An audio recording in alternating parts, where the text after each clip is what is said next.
თავი 37. მინდა გითხრა, რომ არც თუ სახარბიელო არჩევანი მომცეს. ამბობს ბრიტმარი. პასუხი არ არის. გადაწყვეტილების მიღება ძალიან რთული იყო. კვლავ სიჩუმეა. არ ვიცი შენთვის ამას მნიშვნელობა აქვს თუ არა, მაგრამ ეს ძალიან სუფთა და ლამაზი სასაფლაოა. სამი ჩუმადაა, მაგრამ ბრიტმარის იმედი აქვს, რომ ბიჭს ყველაფერი ესმის. ძვირფასო, მინდა იცოდე, რომ ბორგში ჩამოსვლას არასდროს ვინანებ. შაბათი დღეა. წინა დღეს ბრიტმარი ქალაქის მუნიციპალიტეტში არჩევანის წინაშე დააყენეს, ხოლო 600 მილის მოშორებით ლივერპული ასტონ ვილას შეხვდა. დღეს დილით გასართობ ცენტრში მივიდა. მუნიციპალური საბჭოს წარმომადგენლებმა პირობა მისცეს, რომ ორშაბათს ბულდოზერები ბორგში იქნებიან. მათ კენტმა აიძულა პირობის დადება. ასე უთხრა, სხვანაირად ლანჩზე ვერ გახვალთო. სტადიონზე გაზონს დააფენენ და ორ კარს დააყენებენ. რა თქმა უნდა, კარებს ბადეებიც ექნება. მოედანს სათანადოდ დახაზავენ. ბრიტმარის ძალიან გაუჭირდა არჩევანის გაკეთება, მაგრამ გაახსენდა, რა მტკივნეულია ოჯახის წევრის დაკარგვა. ამ დროს შეიძლება ადამიანმა საკუთარი თავიც დაკარგოს. ამიტომ გადაწყვიტა, ბავშვებს საფეხბურთო მოედანი სჭირდებათო. პიცერიიდან ხმაური გამოდიოდა, მაგრამ შიგნით არ შევიდა. უკაცრიელ გასართობ ცენტრში მაცივრის კარი ღია იყო. კარის რეზინზე ნაკბილარებით მიხვდა, რომ სამზარეულოს ვირთხას წვეოდა. მან თეფშს ცელოფანი შემოაღრღნა და არაქისის კარაკი და ნუტელა პირწმინდად შეჭამა.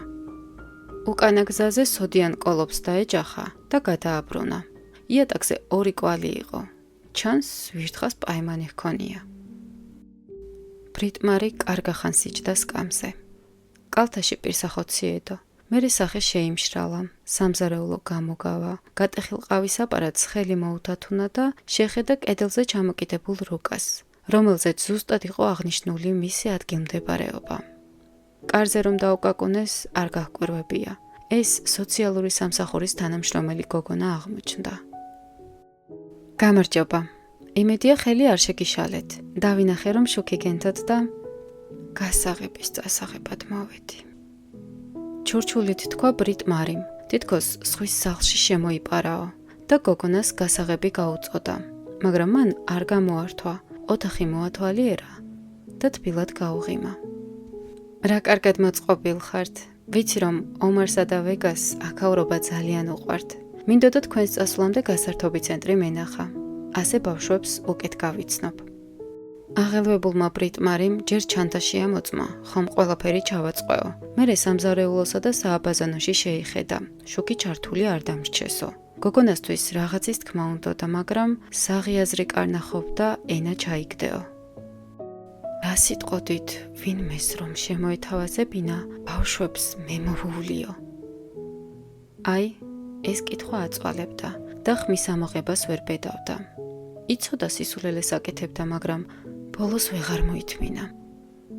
იცით, მინდოდა მეკითხა, ვიცი სულელურად გამომდის, თუმცა რა მოხდება თუ?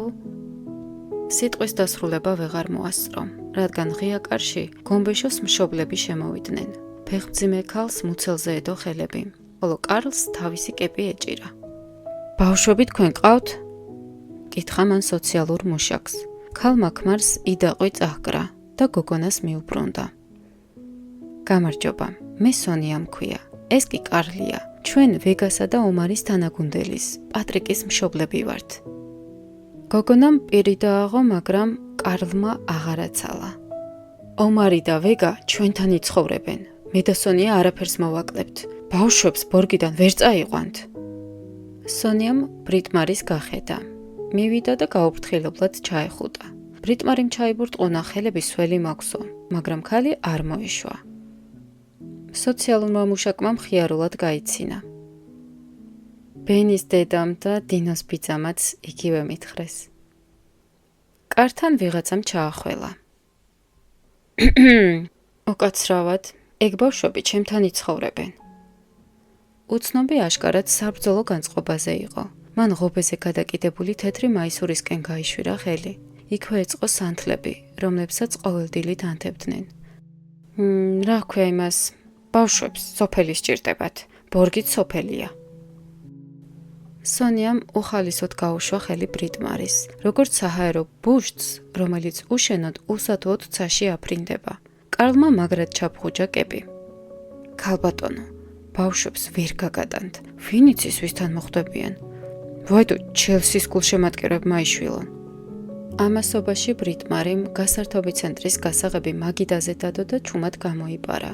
მისი წამოსვლა ვერავინ შეამჩნია. ან შეამჩნიეს და არაფერი უთხრეს. ძალიან უყვართ და იმიტომ. მოსაღამოვდა. ბორგში უცებ ჩამოფნელდა.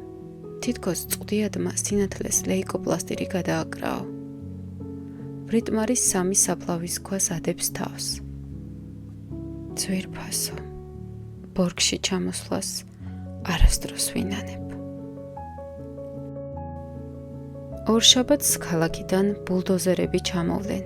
ბრიტმარიმ თვითონაც არ იცის მორწმუნეა თუ არა, მაგრამ ძალიან უხარია რომ ღმერთს ბორგისთვის გეგმები აქვს.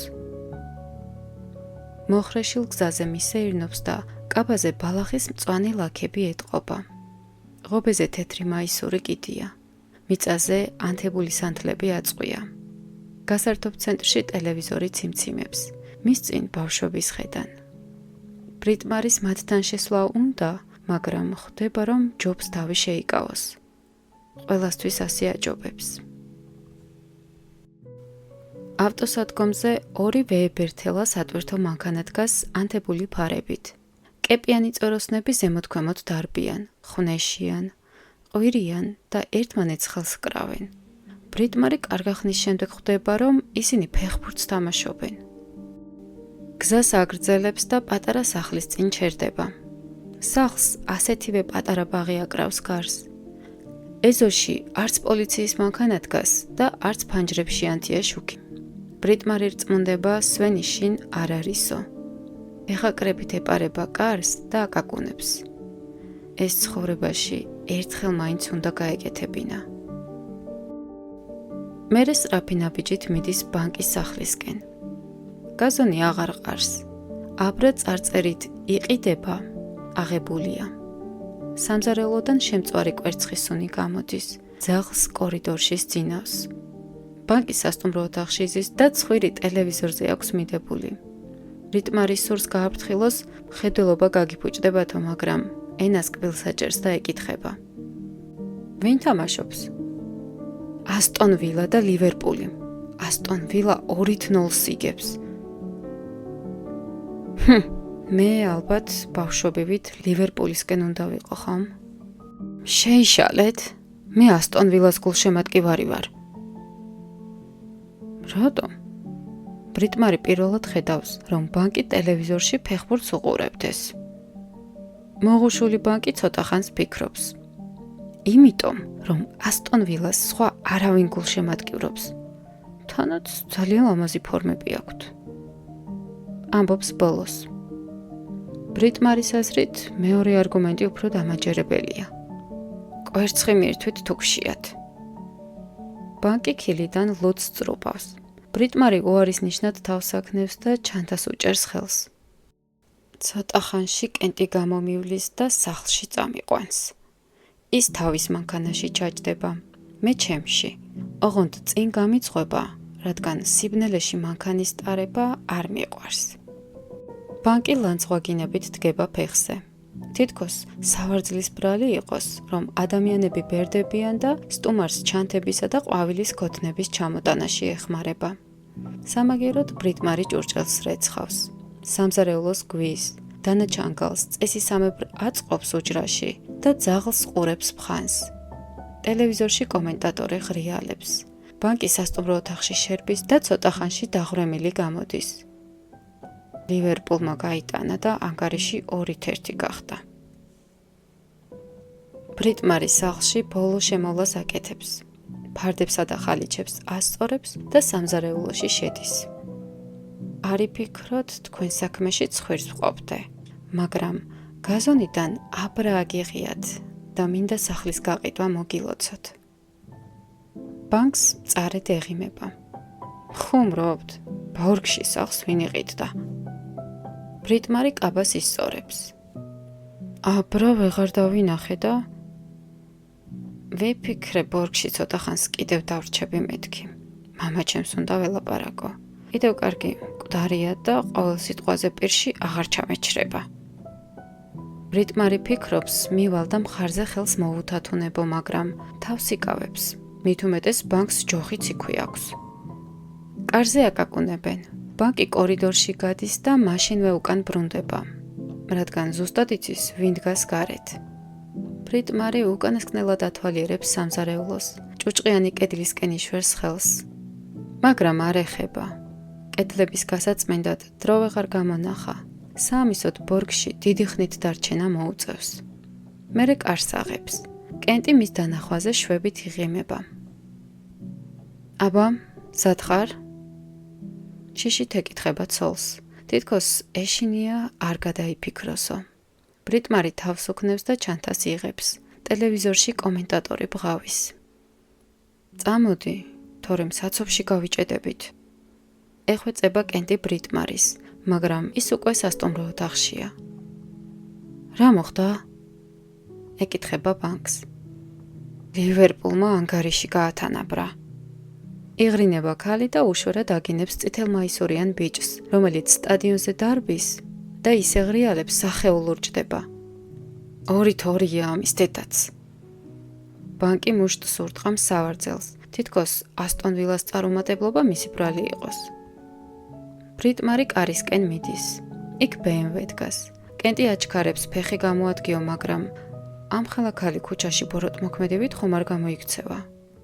ყელში ბურთი ეჭხირება და ქმარს ცრემლიანი თვალებით უყურებს. რა გჭირს ვირფასო, წამოდი, გვეჩქარება. კენტს ხმა ებზარება, რადგან ხვდება მისი ცოლი რასაც აპირებს. ბრიტმარი არც დაჭმუჭნილ კაბას ისწორებს და არც აწეწილ თმას. საღიაზრი ავიწყდება და ხმას უწევს. ლივერპულმა გაიტანა. გონი მოიგებენ. ძვირფასო, შენ მათი დედა არა ხარ, რომ გაიზრდებიან და აღარ დასჭირდები, მერე რაღაც იზამ.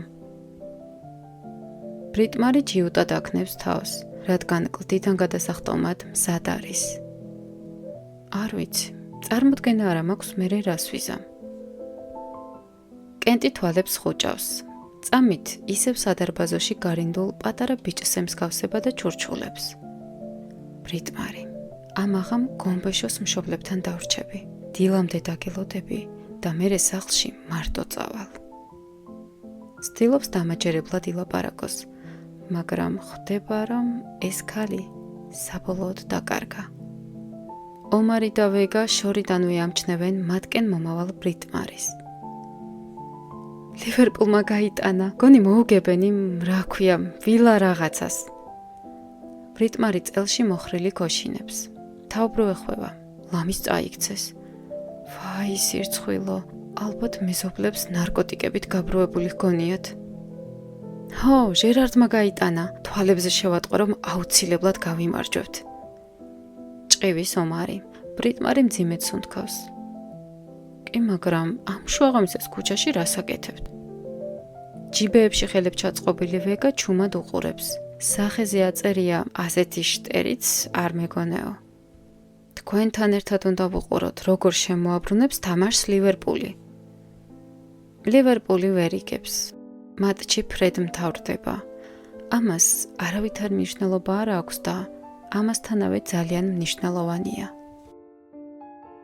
ბრიტმარი, ვეგა, ომარი, ბანკი და ძაღლი ბანკის სამზარეულოში ვახშმობენ კვერცხითა და ლორით. ომარი მაგიდაზე იდაყვებს აწყობს და ვეგა უბრაზდება, ქცევის წესები დაიცავიო. ომარი თვალებში უყურებს დას და უსიტყვოდ ემორჩილება. მერე ბავშვები ქურთუკებს იცვამენ და წასასვლელად ემზადებიან. კარს რომ აღებენ, იქ სოციალური მუშაკი ხვდებათ. კარგი გოგოა, თუმცა ფეხბურთი არ უყვარს. ეუბნება ვეგა ბრიტმარის. არა უშავს, მაგ საქმეს ჩვენ მივხედავთ. არწმუნებს ომარი. ბრიტმარი თავს უქნევს. მე მინდა იცოდეთ, რომ მე არასოდეს ვიცით. ჩურჩულებს ვეგა და ეხუტება. მაგრად ვიქნებით. პირდება მწვრთნელს ომარი. ბავშვები გარეთ გადიან. ბრიტმარი თვალს არ აშორებს. თითქოს მათი სამუდამოდ დამახსოვრება სურს. ომარი შუაგზაში ჩერდება და უკან იყურება. ხვალ რა გეგმები გაქვთ? კენტი მელოდება. გომბეშოსთან უნდა მივიდე. სვენი? ეკითხება ჯიბეებში ხელით ჩაწყობილი ვეგა. ბრიტმარი ღრმად ისუნთქავს ბორგის ცივ ჰაერს. ასე მითხრა, როდესაც კარზე ვინმე დამიკაკუნებს, ყოველთვის მექნება იმედი, რომ ეს თქვენ ხართო. ლამპიონების შუქზე ბავშვები ძალიან პატარები ჩანან. ერთ სიტყვა შემისრულეთ ბრიტმარი. ამბობს ვეგა. ნუ რავის დაუკაკუნებთ, უბრალოდ მანქანაში ჩაჭექით და წინ იარეთ. ბავშვების წასვლის შემდეგ დიდხანს დგას სიბნელეში. ვეგასთვის არავითარი პირობა არ მიუცია, რადგან იცის მაინც ვერ შეასრულებს. ბანკის აივანზე მდგარს თმაზე ნაზი სიო ელამუნება. სიჩუმეს მხოლოდ გაზეთების დამტარებლის მანქანა არღვევს. ცოტა ხანში გზის გადაღმა მდებარე სახლიდან ყავარჯნიანი მოხუცები გამოდიან და საფოსტო ყუთს ამოწმებენ. ერთი მათგანი ხელს უქნევს მეზობელს. როგორც ზრდილ, გონიერ ადამიანებს ჩვევიათ. ბრიტმარიც ხელის მოზომილი მოძრაობით ესალმება. მოხუცების წასვლისთანავე კიბეზე ჩამოდის და ბარგს ლურჯკარიან თეთრ მანქანაში აწყობს. გამთენი ისას უკვე კართან დგას და აკაკუნებს.